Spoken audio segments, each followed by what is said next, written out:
Hi everyone, Anthony Morganti here. A while ago, Adobe updated Lightroom Classic, Lightroom, and Photoshop, and I have not yet done any videos demonstrating what's new in these applications. I apologize for taking so long. If you subscribe to my newsletter, you know that I've had some personal stuff going on. It's all good though. And I've been working on a couple projects. I've been working on an entire course on Luminar Neo and one on macro photography that I hope to have done very soon. With that, I am going to be doing individual videos talking about what's new in Lightroom Classic. That's what we're going to be doing in this video. In a day or so, I'll do another video talking about what's new in Lightroom, or if you prefer to call it the cloud version of Lightroom, or Lightroom CC. And then finally, I'll be doing a video talking about what's new in Photoshop. Now, the specific version of Lightroom Classic that I'm talking about is version 15.4. There's nothing earth-shattering here in my opinion, although there are a couple updates that I'm going to find very useful. Now, I'm not going to go over every single little thing, like they have some tethering improvements and stuff like that. But in the description below this video, I'll have listed everything that is new in this release, as well as links to Adobe's website so that you could read further about those things that I don't cover in this video. So without further ado, let's talk about what's new and exciting in this latest version of Lightroom Classic.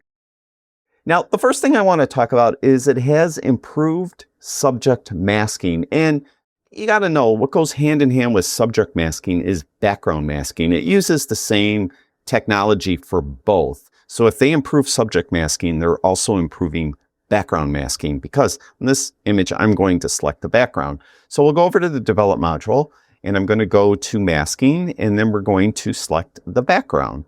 And you can see that it has a mask on the background. And what I'll do is I'm going to take exposure down a little bit, and then I'm going to go and take temperature down, and then we're going to increase saturation quite a bit. And you'll notice that it did a great job around her hair. This is where it used to fail in the past.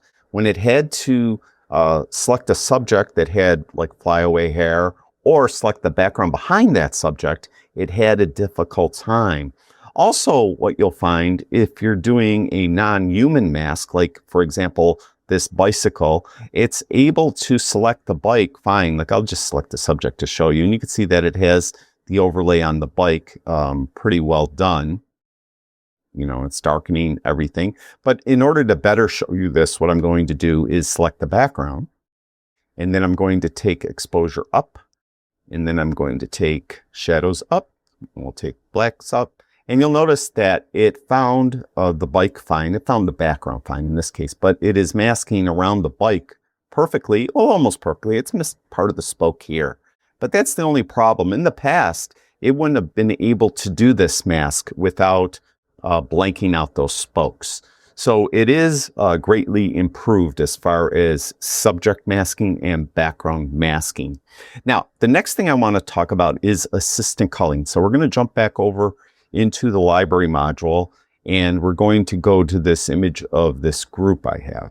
What we'll do is we'll open up assisted culling, and what they've done here is they've improved the ability for Lightroom to find a person with closed eyes who is in a group.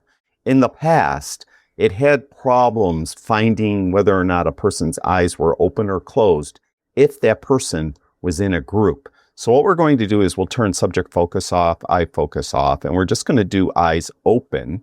And if I go to rejects, you can see it found 7 rejects. And then we look, you can see with this group, the 2 guys in the middle are wearing sunglasses, so it doesn't see their eyes. And my son Joe on the right has his eyes closed, so it found them fine. Here, Joe has his eyes closed again. Here in this group, it's not seeing his eyes for some reason. In this group here, it's not seeing John's eyes because his eyes he's looking down. They're kind of closed. Here, my son again has his eyes closed. Here again, my son has his eyes closed. Dan has his eyes to the right, so you can't see his eyes. And here, it's not seeing the 2 guys in the back, their eyes, so it's rejecting that as well. So if you are an event photographer and you're often photographing groups, you're going to find that it's going to do a much better job finding people's eyes open or closed in those group shots.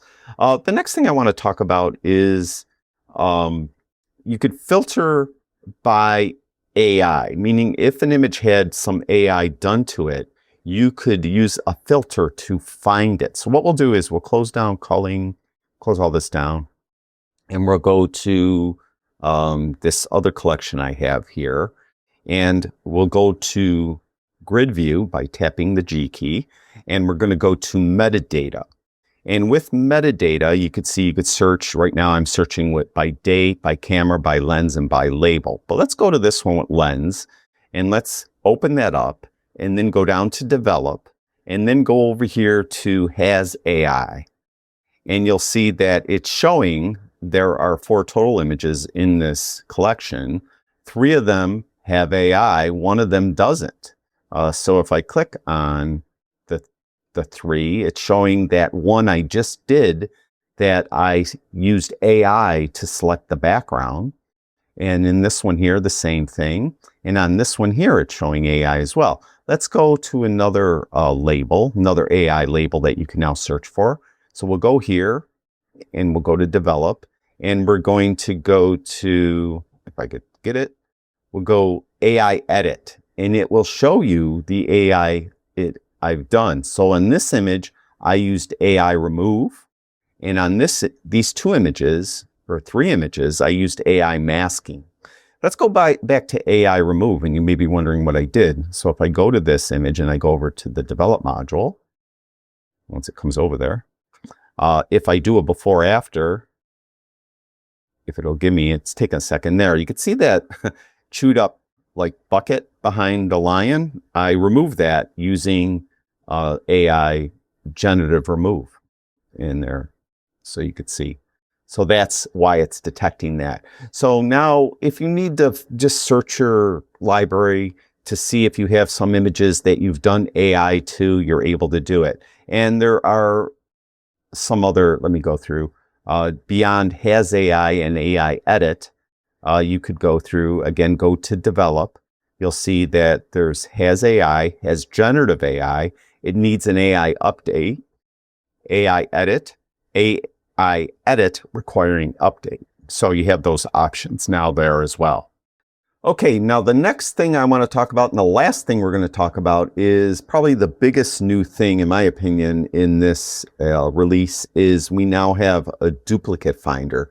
So I'm going to my entire Lightroom library. This specific one has 11,525 files. I now could find duplicates. There's 2 ways you could do it. You could go up to the View menu and then down to Duplicates, or you could go to the toolbar. The toolbar is this little chunk of real estate just above the film strip. If you don't see it there, tap the T key on your keyboard. The T key will make the toolbar come and go. With that toolbar open right here, you'll see there's this little icon. This is for duplicates. Now, if you don't see that there, go to this far right and you could choose what shows up in the toolbar right here. All right, so we're going to just click on that, and you'll see it found all these duplicates, and it does find them very, very fast. What I'm going to do is, instead of looking at all these, let's just go back. Let's go to my website. I think this one here. Okay, here's some duplicates. These are just images that are on my website. Obviously, there's some boxes, and you'll notice there's numbers here, so it puts them in a stack.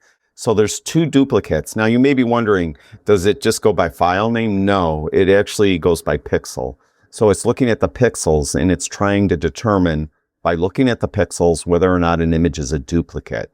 So you have 2 here. I have 3 of this one, 2 of this one. Now these are the same box, but it's showing different ones. It's probably because one might be a JPEG and another one might be a PNG, or it might be they're different sizes. One might be, square, and the other one might be rectangle. I don't know.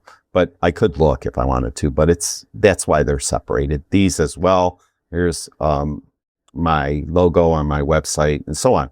Now, if you want to get rid of the duplicates, what you could do is select them all, right click on any of them, And then you want to go down to remove duplicates. And when you do that, it's going to give you a warning, and it's telling you all images in the selected stacks apart from the original will be removed. Are you sure you want to continue?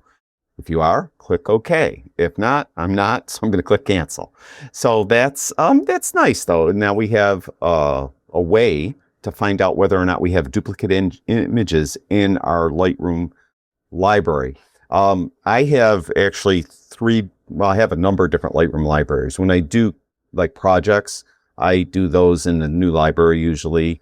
If I photograph an event, I often will put that event in its own library.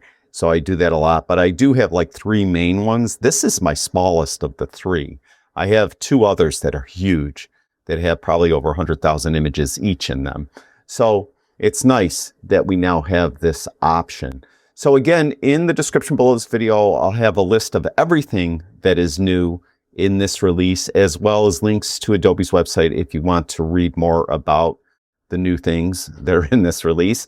And in a day or 2, I'll be doing that video on Lightroom, or if you prefer to call it Lightroom CC or the cloud version of Lightroom or Lightroom Desktop or whatever you want to call it. I'll be doing that video, and then I'll follow that up with a video on Photoshop. Thank you, everyone who watches my videos. I really do appreciate it. I'll talk to you guys soon.